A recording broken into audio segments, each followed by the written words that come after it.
मौत का सजा माफ अगर होगा तो। बोला चलो तुम्हारा 7 सजा माफ है, तुम बोलो क्या है। बोला आप राजा हो ही नहीं। एक राजा के पास एक पारखी पहुंचा और बोला कि मुझे नौकरी पर रख लीजिए। राजा ने बोला कि मैं नौकरी पर तो तुम्हें रख लूंगा, लेकिन मैं तुम्हें तनख्वाह 1 रुपया भी नहीं दूंगा। मैं तुम्हें 100 ग्राम चना दूंगा और 100 ग्राम गुड़ दूंगा। बोला ठीक है, रख लीजिए। तो बोला पहले मेरे घोड़े के बारे में बताओ कि घोड़ा ये कैसा है। तो जैसे ही वो घोड़ा को देखा पारखी तो बोला कि ये तो घोड़ा है ही नहीं, ये तो गाय है।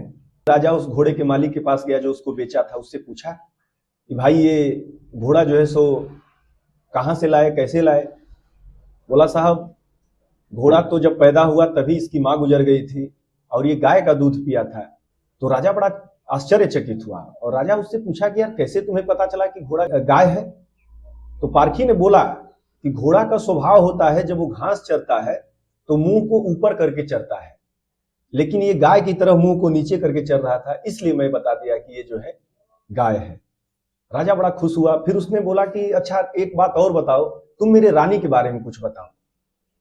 तो बोला कि रानी आपकी खानदानी नहीं है।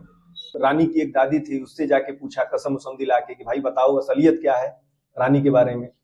तो दादी बोली कि ये रानी तो जरूर है, लेकिन जब ये पैदा हुई तब इसकी माँ गुजर गई थी और उस टाइम जो है ये दाई माई जो भी रहती थी काम करने वाली, उनकी दूध पी के पली बड़ी है। तो फिर राजा गया पारखी के पास।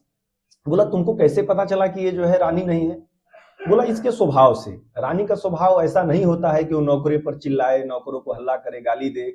फिर राजा बड़ा आश्चर्यचकित हुआ। बोला तुम बताओ मेरे बारे में कुछ बताओ। बोला कि मौत का सजा माफ अगर होगा तो। बोला चलो तुम्हारा 7 सजा माफ है, तुम बोलो क्या है। बोला आप राजा हो ही नहीं।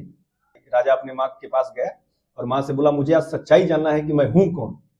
तो उसकी माँ उसको बताई कि जब तुम्हारा जन्म हुआ था उस टाइम जिस रानी का बच्चा पैदा हुआ वो एक्सपायर कर गया और बगल में एक बड़बूजा था जो कि दाना वाना भूजते हैं, उसका बच्चा जो है पैदा हुआ, तो उसका तुम बेटा हो और उसी का बेटा हम दान में उससे मांग लिए थे और उसी का बेटा तुम हो। राजा बड़ा आश्चर्यचकित हुआ कि इतना कैसे इसको पता है।